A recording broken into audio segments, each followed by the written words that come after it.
তাহলে আমাদের শেষ নবী দুনিয়ার থেকে বিদায় হওয়ার পর থেকে কিয়ামত পর্যন্ত যত মানুষ দুনিয়াতে আসবে এদেরকে জাহান্নাম থেকে বাঁচার পথ দেখাবে কে? একমাত্র আলেমগণ, একমাত্র আলেমগণ। এ মর্মেই হাদিস শরীফে রাসূল বলেছেন, ওয়া ইন্নাল উলামা ওয়ারাসাতুল আম্বিয়া, আলেমগণ নবীগণের উত্তরাধিকারী। নবীগণের যেই কাজ ছিল আলেমগণের সেই কাজ, নবীগণের যেই কাজ ছিল আলেমগণের সেই কাজ। সুতরাং আপনি হতে পারেন একজন কৃষক, হতে পারেন আপনি একজন ব্যবসায়ী, আপনি হতে পারেন একজন চাকরিজীবী, হতে পারেন একজন স্কুল কলেজ ভার্সিটির ছাত্র অথবা শিক্ষক, কিন্তু আপনারও মরণ আছে, আপনারও হাসরের হিসাব নিকাশ আছে, আপনারও জাহান্নাম থেকে বাঁচার দরকার আছে। প্রশ্ন হলো পথ দেখাবে কে? একমাত্র আলেমগণ। সর্বস্তরের মানুষকে, নবীগণের অবর্তমানে দুনিয়ায় সর্বস্তরের মানুষকে জাহান্নাম থেকে বাঁচার পথ দেখাবার দায়িত্ব কার? একমাত্র আলেমগণের। এই জন্য মাদ্রাসার পক্ষ থেকে এই সম্মেলনের আয়োজন করা হয়, আপনাদের সর্বস্তরের মানুষকে জাহান্নাম থেকে বাঁচার পথ দেখাবার জন্য। বলেছিলাম আজকে দুটি কথা বলবো। একটি হলো মাদ্রাসার পক্ষ থেকে সম্মেলনের আয়োজন কেন করা হয়, এই রসুলের হাদিসে বর্ণিত তৃতীয় ব্যবস্থাটা আপনাদেরকে দেওয়ার জন্য। যারা আলেম হওয়ারও সুযোগ নাই, যাদের মাদ্রাসার ছাত্র হওয়ারও সুযোগ নাই, তাদেরকে জাহান্নাম থেকে বাঁচার পথ দেখাবার জন্য মাদ্রাসার পক্ষ থেকে এই সম্মেলনের আয়োজন করা হয়। এখানে আপনারা আসবেন, বসবেন, যারা কৃষিকাজ করেন তারাও আসবেন, যারা ব্যবসা করেন তারাও আসবেন, যারা সংসার নিয়ে ব্যস্ত আছেন তারাও আসবেন, যারা স্কুল কলেজে লেখাপড়া করেন তারাও আসবেন, বসবেন। উলামায়ে কেরাম বুজুর্গানে দ্বীনের মুখ থেকে জাহান্নাম থেকে বাঁচার পথ এখান থেকে চিনে যাবেন, আর বাকি জীবন সেই পথে পরিচালনা করবেন। এই উদ্দেশ্যে মাদ্রাসার পক্ষ থেকে এই সম্মেলনের আয়োজন করা হয়। কাজেই রাসূলের বর্ণিত হাদিসে যে চার পথ চিহ্নিত করে দেওয়া হয়েছে, এক নম্বরে আলেম হও, না পারলে দুই নম্বরে আলেমের ছাত্র হও, তা না পারলে তিন নম্বরে আলেমের কথা শোনো এবং তাদের কথা মতো জীবনযাপন করো, চার নম্বরে আলেমকে মহব্বত করো। এই চার পথের তিন নম্বর পথে আপনাদেরকে জাহান্নাম থেকে বাঁচার ব্যবস্থা করার জন্য মাদ্রাসার পক্ষ থেকে এই সম্মেলনের আয়োজন করা হয়।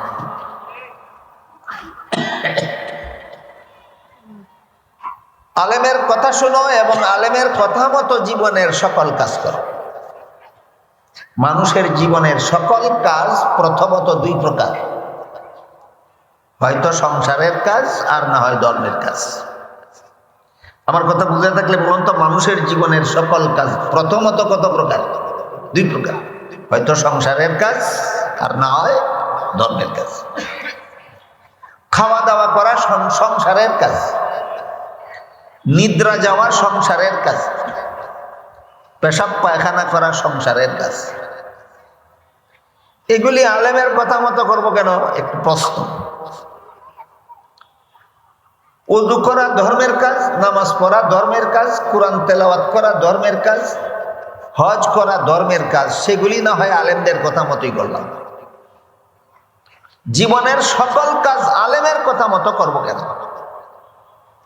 এই প্রশ্নের জবাব আজকাল অনেক শিক্ষিতদের ও বুঝে আসে না, যে সংসারের কাজ আলেমকে জিজ্ঞেস করে করবো কেন, ধর্মের কাজ আলেমকে এই জন্য জিজ্ঞেস করে করব যে ধর্মের কাজ কিভাবে করলে শুদ্ধ হয় আর কিভাবে করলে ভুল হয়, এটা আলেমরা জানেন, আর কেউ জানে না। আমার কথা যদি আপনারা বুঝেন তাহলে একটু দয়া করে বলুন তো, ওযু কিভাবে করলে শুদ্ধ হয়, কিভাবে করলে ভুল হয়, কে জানে? আলেম জানে। নামাজ কিভাবে পড়লে শুদ্ধ হয়, কিভাবে পড়লে ভুল হয় কে জানে? আলেমরা জানে। কোরআন তেলাওয়াত কিভাবে করলে শুদ্ধ হয়, কিভাবে করলে ভুল হয় কে জানে? আলেমরা জানে। হজ কিভাবে করলে শুদ্ধ হয়, কিভাবে করলে ভুল হয় কে জানে? সুতরাং এই সমস্ত ধর্মের কাজ আলেমকে জিজ্ঞেস করে করলাম। ব্যবসা কেন আলেমকে জিজ্ঞেস করে করব? চাকুরি কেন আলেমকে জিজ্ঞেস করে করব? স্কুল কলেজের লেখাপড়া কেন আলেমদের কথা মতো করব? এই প্রশ্নের জবাব আজকাল অনেক শিক্ষিতদের মাথায়ও নেই। আমি স্কুলে লেখাপড়া করব, আলেমদের কথা মতো করব কেন? আমি কলেজে লেখাপড়া করব, আলেমদের কথা মতো করব কেন? আমি ভার্সিটিতে লেখাপড়া করব, আলেমদের কথা মতো করব কেন? এগুলি তো ধর্মের কাজ নয়, এগুলি তো সংসারের কাজ। এই প্রশ্নের জবাবটা বোঝার জন্য আরেকটা হাদিসের কথা আমরা মনে রাখার চেষ্টা করি। হাদিস শরীফে রাসূল করিম সাল্লাল্লাহু আলাইহি ওয়াসাল্লাম বলেন, তলাবুল ইলমি ফারিদাতুন আলা কুল্লি মুসলিম। এর তরজমা যদি আমি করি আবার ব্যাখ্যা করে মর্ম বোঝাতে হবে। এজন্য সময় সংক্ষিপ্তকরণের জন্য ট্রান্সলেশন না করে, অনুবাদ না করে শুধু মর্মটা বলি। এই হাদিসের মর্ম হলো, ইসলামের প্রাথমিক শিক্ষা অর্জন করা সমস্ত মুসলমান নারী পুরুষের জন্য ফরজ। ইসলামের প্রাথমিক শিক্ষা, ইসলামের মাধ্যমিক শিক্ষা অর্জন করা সব মুসলমানের জন্য ফরজ নয়। সব মুসলমানের মধ্যে সেই যোগ্যতাও নাই। ইসলামের উচ্চতর শিক্ষা অর্জন করা সব মুসলমানের জন্য ফরজও নয়, সব মুসলমানের যোগ্যতাও নেই। কিন্তু ইসলামের প্রাথমিক শিক্ষা অর্জন করার যোগ্যতাও সব মুসলমানের আছে এবং সব মুসলমানের জন্য ফরজ। আমার হাতে সময় কম না থাকলে, খুব যথেষ্ট সময় আমার হাতে থাকলে আমি আপনাদেরকে ক্লিয়ারলি বলে দিতাম যে ইসলামের প্রাথমিক শিক্ষার পরিমাণ কত, ইসলামের মাধ্যমিক শিক্ষার পরিমাণ কত, ইসলামের উচ্চতর শিক্ষার পরিমাণ কত। সবগুলি বলার সময় সুযোগ না থাকলেও অন্তত প্রাথমিক শিক্ষা, ইসলামের প্রাথমিক শিক্ষার পরিমাণটা কত এটা একটু বোঝার চেষ্টা করি। যে পরিমাণ ইসলামী শিক্ষা গ্রহণ করলে একজন মুসলমান মুসলমানের মতো জীবনযাপন করতে পারে, যে পরিমাণ ইসলামী শিক্ষা গ্রহণ করলে একজন মুসলমান মুসলমানের মতো জীবনযাপন করতে পারে। যেমন সহি শুদ্ধ কলেমা কালাম শিখলে, সহি শুদ্ধ উযু গোসল শিখলে, সহি শুদ্ধ পাক নাপাক শিখলে, সহি শুদ্ধভাবে নামাজ বন্দেগী শিখলে একজন মুসলমান মুসলমানের মতো জীবনযাপন করতে পারে। অনেক লম্বা সিলেবাস ইসলামী প্রাথমিক শিক্ষা না অতি সংক্ষিপ্ত? কি বললেন? ইসলামের প্রাথমিক শিক্ষার অনেক লম্বা সিলেবাস না অতি সংক্ষিপ্ত? মাত্র কয়েকটা জিনিস, সহি শুদ্ধ কলেমা কালাম শিখবেন, সহি শুদ্ধ উযু গোসল শিখবেন, সহি শুদ্ধ পাক নাপাক শিখবেন, সহি শুদ্ধ নামাজ বন্দেগী শিখবেন। ইসলামের প্রাথমিক শিক্ষা শেষ। আমার কথা বুঝে থাকলে বলুন, অনেক লম্বা সিলেবাস না অনেক সংক্ষিপ্ত? মনোযোগ দিয়ে শিখলে 1 বছরেই যথেষ্ট। মনোযোগে শিখলে 1 বছরেই যথেষ্ট। হাদিসের মর্মটা বুঝে থাকলে এবার বলুন তো, আমাদের বাংলাদেশের প্রাইমারি স্কুলে, হাই স্কুলে, কলেজে, ভার্সিটিতে কোনো মুসলমান ছাত্রছাত্রী কি লেখাপড়া করে? এদের জন্য কি ইসলামের সহি শুদ্ধ কলেমা শিক্ষা করা ফরজ নয়? পাক নাপাক শিক্ষা করা ফরজ নয়? নামাজ বন্দেগী শিক্ষা ফরজ নয়? এই ফরজ কি কোনো প্রাইমারি স্কুলে আদায় হয়? কোনো হাই স্কুলে আদায় হয়? কোনো কলেজে আদায় হয়?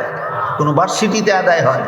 তাহলে যে সমস্ত পিতামাতা, বাংলাদেশের যে সমস্ত মুসলমান পিতামাতা ভালোভাবেই জানে যে আমার ছেলে মেয়েকে প্রাইমারি স্কুলে ভর্তি করলে জাহান্নাম থেকে বাঁচার কোনো পথ এদেরকে শিক্ষা দেওয়া হবে না। হাই স্কুলে আমার ছেলে মেয়েকে ভর্তি করলে আমার ছেলে মেয়েকে হাই স্কুলে জাহান্নাম থেকে বাঁচার কোনো পথ শিক্ষা দেওয়ার ব্যবস্থা নাই। কলেজে ভর্তি করলে সেখানেও ব্যবস্থা নাই। ভার্সিটি দিয়ে ভর্তি করলে সেখানেও আমার ছেলে মেয়েকে জাহান্নাম থেকে বাঁচাবার কোনো ব্যবস্থা নাই। এইটুকু জেনে শুনে যে সমস্ত মা বাবা নিজেদের ছেলে মেয়েদেরকে ইসলামের প্রাথমিক শিক্ষাটুকু না দিয়েই প্রাইমারি স্কুলে ভর্তি করে, তারপরে হাই স্কুলে ভর্তি করে, তারপরে কলেজে ভর্তি করে, তারপরে ভার্সিটিতে ভর্তি করে, এর মানে হলো এই সমস্ত মা বাবারা জেনে শুনেই নিজের কলিজার টুকরা সন্তানকে জাহান্নামের পথে ঠেলে দেয়।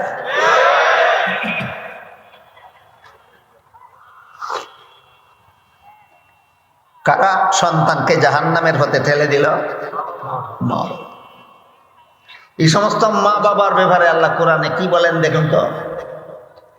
আল্লাহ বলেন, ইয়া আইয়ুহাল্লাযীনা আমানু উ আনফুসাকুম ওয়া আহলিকুম নারান ওয়াকুদুহান নাসু ওয়াল হিজারা। হে ঈমানদারগণ, নিজেরাও জাহান্নামের আগুন থেকে বাঁচো, পরিবার পরিজন বিবি বাচ্চা ছেলে মেয়েকেও জাহান্নামের আগুন থেকে বাঁচাও। এই আয়াতের দ্বারা সমস্ত মুসলমান পিতা মাতার উপর ফরজ তোমার ছেলেকে তোমার মেয়েকে জাহান্নাম থেকে বাঁচার পথে চালাও। কার উপর কি ফরজ? প্রতিটি মা বাবার উপর ছেলে মেয়েকে জাহান্নাম থেকে বাঁচার পথে পরিচালনা করা ফরজ। সুতরাং যে সমস্ত মা বাবা কলেমা কালাম শিক্ষা না দিয়েই ছেলে মেয়েদেরকে স্কুলে ভর্তি করে দিল, উযু গোসল শিক্ষা না দিয়েই ছেলে মেয়েদেরকে স্কুলে ভর্তি করে দিল, নামাজ বন্দেগী শিক্ষা না দিয়েই নিজের ছেলে মেয়েদেরকে স্কুলে ভর্তি করে দিল, এই সমস্ত মা বাবা প্রথমত নিজেদের ফরজ লঙ্ঘন করলো, দ্বিতীয়ত নিজেদের কলিজার টুকরা সন্তানকে নিজেরাই লাথি মেরে জাহান্নামের পথে ঠেলে দিল।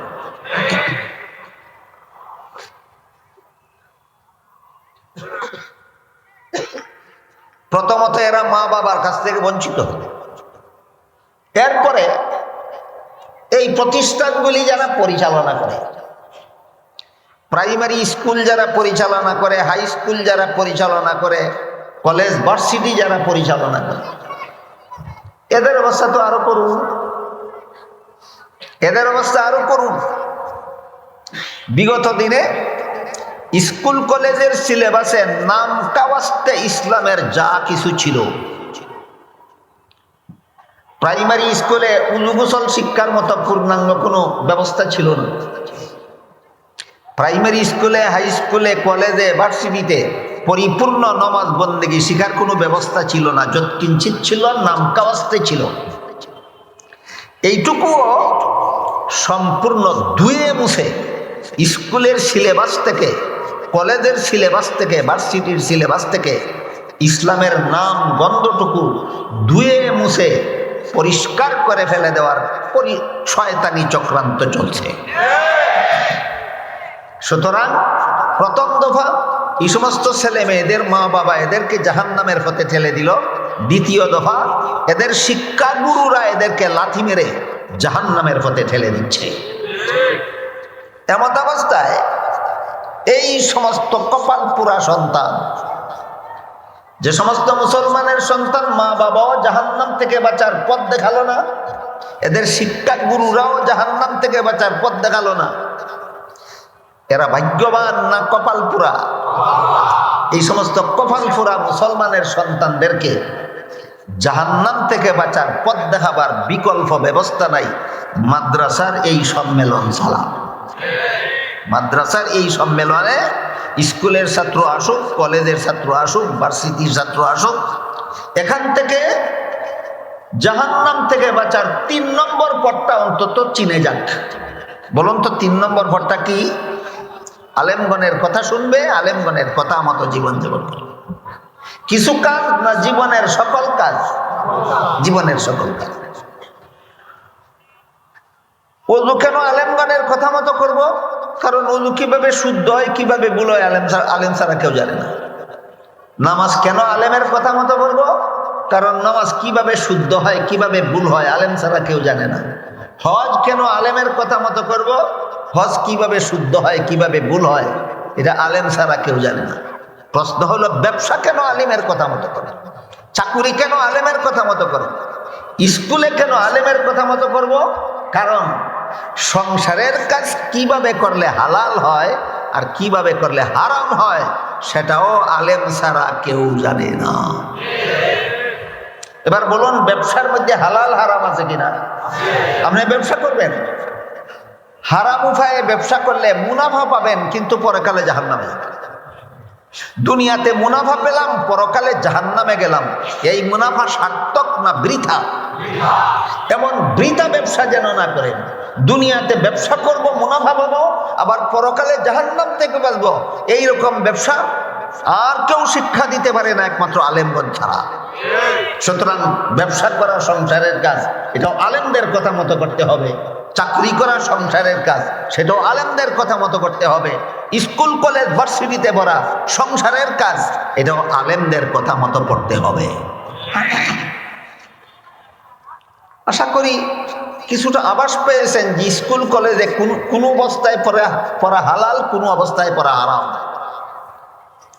যে ব্যবস্থা মতো স্কুল কলেজে পড়লে মুসলমানের সন্তান উযু শিখার সুযোগ পায় না, যে ব্যবস্থা মতো মুসলমানের সন্তান স্কুলে পড়লে গোসল শিখার সুযোগ পায় না, পাকনাফাক শিখার সুযোগ পায় না, নমাজি হওয়ার সুযোগ পায় না, এই ব্যবস্থা স্কুলে পড়ার মানে হইল দুনিয়াতে শিক্ষিত হও, পরকালে জাহান্নামে যাও। এই পদ্ধতির শিক্ষা হালাল নয়। হালাল হলো সেই পদ্ধতির ইচ্ছা মতো স্কুলে পড়ো, ইচ্ছা মতো কলেজে পড়ো, ইচ্ছা মতো ভার্সিটিতে পড়ো, বড় বড় ডাক্তার হও, বড় বড় ইঞ্জিনিয়ার হও, বড় বড় বিজ্ঞানী হও, বড় বড় দার্শনিক হও, ইসলামে কোনো বাধা নাই। কিন্তু ইসলামের প্রাথমিক শিক্ষাটা জীবনে বাস্তবায়ন করো। উযু গোসলটা শিখো, হালাল হারামটা শিখো, পাকনাফাকটা শিখো, নমাজ বন্দেগী করো। তারপর ইচ্ছা মতো যা পড়ো, স্কুলে পড়ো, কলেজে পড়ো, ভার্সিটিতে পড়ো, তোমার জন্য জান্নাতের দরজা খোলা। সুতরাং কিভাবে স্কুলে পড়লে হালাল হয় আর কিভাবে স্কুলে পড়লে হারাম হয়, এটা কে জানে?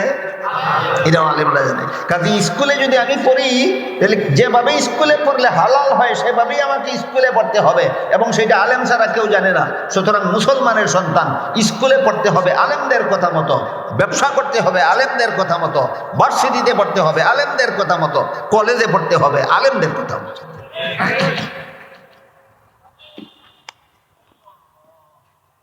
এবার আপনি যদি রাজনীতি করেন, রাজনীতিকে ধর্মের কাজও গণ্য করতে পারেন, সংসারের কাজও গণ্য করতে পারেন।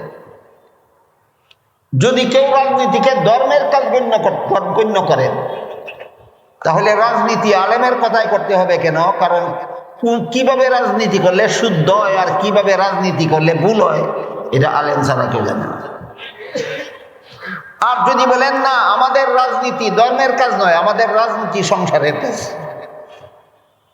যথেষ্ট পরিমাণ মুসলমান এই সমাজে জন্ম হয়ে গেছে যারা বলে রাজনীতি ধর্মের কাজ নয়, রাজনীতি সংসারের কাজ।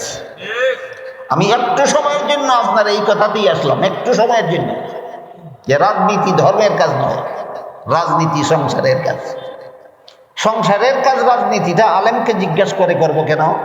কারণ সংসারের এই কাজটা, রাজনীতিটা কিভাবে করলে হালাল হয়, কিভাবে করলে হারাম হয়, দুনিয়ার কোনো রাজনীতিবিদ জানে না, একমাত্র আলেমগণ জানে। তাহলে রাজনীতি কার কথা মতো করবো? আলেমদের। আপনাদের মনে প্রশ্ন জাগতে পারে, হুজুর একটু বলুন তো, কিভাবে রাজনীতি করলে হালাল হয় আর কিভাবে করলে হারাম হয়? এটা তো আলেম ছাড়া কোনো পণ্ডিতে জানে না। কাজেই এই প্রশ্নের জবাব হলো, যেভাবে রাজনীতি করলে জনগণের অধিকার রক্ষা হয়, যেভাবে রাজনীতি করলে জনগণের অধিকার রক্ষা হয়, সেইভাবে রাজনীতি করা হালাল। যেইভাবে রাজনীতি করলে জনগণের অধিকার রক্ষা হয় না, সেইভাবে রাজনীতি করা হারাম। কোনো হালাল হারাম নাই, ব্যবসায় কোনো হালাল হারাম নাই, সংসারের কাজে কোনো হালাল হারাম নাই, চাকুরিতে কোনো হালাল হারাম নাই, কাজে আমি চাকরি করতে হইলে আলেমকে জিজ্ঞাসা করে করতে হবে। যদি হালাল পদ্ধতিতে চাকরি করতে চাই, আমি ব্যবসা করতে হইলে আলেমকে জিজ্ঞেস করে করতে হবে। যদি আমি হালাল উপায়ে ব্যবসা করতে চাই, স্কুল কলেজে লেখাপড়া করতে গেলে আমি আলেমকে জিজ্ঞেস করে করতে হবে। যদি আমি হালাল উপায়ে জাগতিক শিক্ষা অর্জন করতে চাই, আমি রাজনীতি করতে গেলে আলেমকে জিজ্ঞেস করে করতে হবে। যদি আমি হালাল পদ্ধতিতে রাজনীতি করতে চাই। আমার কথা বুঝে থাকলে এবার একটু দয়া করে বলুন তো, জীবনের কোন কাজ আলেমকে জিজ্ঞাসা করে করতে হবে? এই কথাটাই আমি আপনাদের বোঝাবার চেষ্টা করছি। রাসূল করিম সাল্লাল্লাহু আলাইহি ওয়াসাল্লাম বলেন, কুন আলিমান আও মুতাআল্লিমান আও মুস্তামিআন আও কালা মুত্তাবিআন। তুমি আলেম হও, এটা তোমার জন্য জাহান্নাম থেকে বাঁচার 1 নম্বর পথ। আলেম হওয়ার সুযোগ যাদের নাই, তাদেরকে রাসূল বলেন তুমি আলেমের ছাত্র হও, এটা তোমার জন্য জাহান্নাম থেকে বাঁচার 2 নম্বর পথ। আলেমের ছাত্র হওয়ার সুযোগও যাদের নাই, তারা আলেমকে জিজ্ঞেস করে কিছু কাজ করো। তারা জীবনের কিছু কাজ আলেমকে জিজ্ঞেস করে করো। কিছু কাজ না সব কাজ? আমার কথা বুঝে থাকলে বলুন তো, ধর্মের কাজ আলেমকে জিজ্ঞেস করে করব কেন? কারণ কিভাবে করলে শুদ্ধ হয়, কিভাবে করলে ভুল হয়, আলেম ছাড়া কেউ জানে। এবার বলুন তো, সংসারের কাজ আলেমকে জিজ্ঞেস করে করব কেন? কিভাবে করলে হালাল হয় আর কিভাবে করলে হারাম হয়, এটাও আলেম ছাড়া কেউ জানে না। শুধু রাজনীতি কিভাবে করলে হালাল হয় আর কিভাবে করলে হারাম হয়, এটা রাজনৈতিক নেতারা জানে না, এটাও আলেম ছাড়া কেউ জানে না। তাহলে ব্যবসা করতে হলে যেমন আলেমকে জিজ্ঞেস করে করতে হবে, হালাল উপায়ে ব্যবসা করতে চাইলে, চাকরি হালাল উপায়ে করতে হইলে আলেমকে জিজ্ঞেস করে করতে হবে, কৃষিকাজ হালাল উপায়ে করতে হইলে আলেমকে জিজ্ঞাসা করে করতে হবে, স্কুল কলেজে হালাল উপায়ে লেখাপড়া করতে হইলে আলেমকে জিজ্ঞেস করে করতে হবে, রাজনীতি হালাল উপায়ে করতে হলে আলেমের কথা মতো রাজনীতি করতে হবে। এই 3 নম্বর পথ, যে জীবনের সকল কাজ আলেমকে জিজ্ঞেস করে করো, এটা তোমার জন্য জাহান্নাম থেকে বাঁচার 3 নম্বর পথ। এই 3 নম্বর পথটা আপনাদেরকে প্রদর্শন করার জন্য মাদ্রাসার পক্ষ থেকে সম্মেলনগুলি করা হয়। এরপরে রাসূল বলেন, আও মুহিব্বান, কারো যদি আলেমের কথা শোনারও সুযোগ না থাকে, কথা শোনার সুযোগ থাকলে শুধু মহব্বতের দ্বারা জাহান্নাম থেকে মুক্তি লাভ করা যাবে না। আলেমের কথা শোনার সুযোগ পেলাম, আলেম বললেন 4 ফরজ আদায় করে উযু করতে হয়, 4 ফরজ আদায় করি না, উযু করি না। আলেম বললেন নামাজের 13 ফরজ আদায় করতে হয়, 13 ফরজ আদায়ও করি না, নামাজও পড়ি না, শুধু আলেমকে মহব্বত করি। এই মহব্বত কোনো কাজে আসবে না। এই মহব্বত আমাদের সমাজে এমন মুসলমানের যথেষ্ট মুসলমান আছে, অভাব নাই, যারা আলেমদের কথা মতো নামাজ বন্দেগী করে না, আলেমদের কথা মতো জীবনযাপন করে না, কিন্তু আলেমকে মহব্বত করে। এই মহব্বত আপনাকে জাহান্নাম থেকে রক্ষা করতে পারবে না। স্বয়ং রাসূলের মহব্বত 2 প্রকার। একটা হলো রাসূলের অনুসরণের মাধ্যমে রাসূলকে মহব্বত, আর একটা হলো রাসূলের অনুসরণ বিবর্জিত মহব্বত। রাসূলের মহব্বত কত প্রকার? একটা অনুসরণের মাধ্যমে মহব্বত, আর একটা অনুসরণ ছাড়া মহব্বত। অনুসরণ ছাড়া মহব্বত করেছিলেন রাসূলের চাচা আবু তালিব। বলুন, রাসূলের চাচা আবু তালিব রাসূলকে মহব্বত করতেন কিনা? প্রাণের চেয়েও বেশি। যেমন তেমন মহব্বত করতেন না, প্রাণের চেয়েও বেশি। এক ঘটনা প্রসঙ্গে উল্লেখ আছে, আবু তালিব রাসূলকে বলেছিলেন যে আপনাকে যদি আল্লাহ লা ইলাহা ইল্লাল্লাহর দাওয়াতের দায়িত্ব দিয়েই দুনিয়াতে পাঠিয়ে রাখেন, আপনি লা ইলাহা ইল্লাল্লাহর দাওয়াত দিতে থাকুন। শত্রুরা বলেছে আপনাকে পিটাইয়া শায়েস্তা করবে, আমি আবু তালিব কথা দিলাম আমার শরীরের 1 বিন্দু রক্ত থাকা অবস্থায় আপনার গায়ে কাউকে হাত তুলতে দেব না। এই উক্তির দ্বারা কি প্রমাণ হয় আবু তালিব রাসূলকে কেমন মহব্বত করত? প্রাণের চেয়েও বেশি। সেই আবু তালিব সম্পর্কে আল্লাহ রাসূল বলেন, জাহান্নামের আগুনের তৈরি 2টা জুতা পরকালে তার পায়ে পরাইয়া দেওয়া হবে। ওই আগুনের তৈরি জুতার তাপে তার মাথার মস্তক ফেনাইতে থাকবে, আর আবু তালিব ভাববে এর চেয়ে কঠিন কোনো শাস্তি জাহান্নামে হতে পারে না। রাসূলকে প্রাণের চেয়ে মহব্বত করলো জাহান্নামী হলো কেন? অনুসরণ ব্যতি রেখে মহব্বত কোনো কাজে আসবে না। স্বয়ং রসুলের যদি অনুসরণ ছাড়া মহব্বত কোনো কাজে আসে না, আলেমের অনুসরণে উদু করেন না, আলিমের অনুসরণে নামাজ পড়েন না, আলিমের অনুসরণে হালাল হারাম মেনে চলেন না, আলেমকে মহব্বত করে মিষ্টি খাওয়াইলে এই মিষ্টি আপনাকে জাহান্নাম থেকে রক্ষা করতে পারবে না। হ্যাঁ, আলেমের কথা শোনার সুযোগও যদি কারো না থাকে, আলেমের কথা শুনলে তো অনুসরণ করবে। এমন মানুষ যদি পাওয়া যায় যে আলেমের কথা শোনারও সুযোগ নাই তার, যেমন ধরুন কথার কথা এক ব্যক্তি 10 বৎসরের জন্য জেলখানায় বন্দী হয়ে গেল, 20 বৎসরের জন্য জেলখানায় বন্দী হয়ে গেল, আজীবনের জন্য জেলখানায় বন্দী হয়ে গেল, মাদ্রাসার সম্মেলনে আসতেও পারে না, আলেমদের কথা শোনারও সুযোগ পায় না। এমন লোকের জন্য রাসূল বলেন, তুমি আলেমকে অন্তর দিয়ে মহব্বত করো, এই মহব্বতটাই তোমার জন্য জাহান্নাম থেকে মুক্তির ব্যবস্থা হবে। বলেন, আলেমের অনুসরণ অনুকরণের সুযোগ থাকলে শুধু মহব্বতই মুক্তির ব্যবস্থা, না অনুসরণ অনুকরণের সুযোগ না থাকলে, আলেমের কথা শোনার সুযোগ না থাকলে, আলিমের অনুসরণ অনুকরণের সুযোগ না থাকলে, আলেমের প্রতি যদি তোমার অন্তরে মহব্বত থাকে, এই মহব্বতটাই তোমার জাহান্নাম থেকে নাজাতের ব্যবস্থা হবে। এই হাদিসে আল্লাহ রাসূল আলেমকে মহব্বত করার নির্দেশ দিয়েছেন, আলেমকে মহব্বত করো। আমাদের বর্তমান জমানাটা হইল যুক্তির জমানা।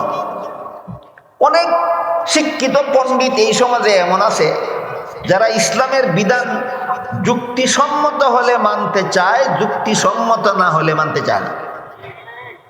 এই সমস্ত পণ্ডিতদের জানা দরকার দুইটা কথা। একটা হইল, ইসলামে যুক্তি ছাড়া কোনো বিধান নেই, ইসলামে যুক্তি ছাড়া কোনো। 2 নম্বর কথা, ইসলামের যুক্তি বোঝার যোগ্যতা সর্বলোকের মাথায় নাই। ইসলামের যুক্তি বোঝার যোগ্যতা সর্বলোকের মাথায় নেই। এমত অবস্থায় ইসলামের যে বিধানের যুক্তি আমার বুঝে আসবে না, আমি সেই বিধানকে অযৌক্তিক বলবো না আমার বুঝার অযোগ্যতা বুঝবো? আমার বুঝার অযোগ্যতা যদি বুঝতে পারেন তাহলে আপনার ঈমান ঠিক আছে। আর আপনি যদি মনে করেন আমার বুঝে আসে না, কাজে ইসলামের বিধানটা যুক্তিসম্মত নয়, আপনার ঈমান থাকবে না। এইভাবে যুক্তির গোলামি করে বর্তমান সমাজের অনেক শিক্ষিত মানুষ ঈমান হারা হয়ে যাচ্ছে। এই জন্য এই জরুরি কথাটাও বলে দিলাম। 1 নম্বর, ইসলামের কোনো বিধান যুক্তি ছাড়া নাই। 2 নম্বর, ইসলামের সব বিধানের যুক্তি বোঝার যোগ্যতা সর্বলোকের মাথায় নাই। আপনারা ধৈর্যের সাথে শুনলে এর একটা উদাহরণ দেব। ইসলামের যুক্তি বোঝার যোগ্যতা সর্বলোকের মাথায় নেই, একটা উদাহরণ দেব।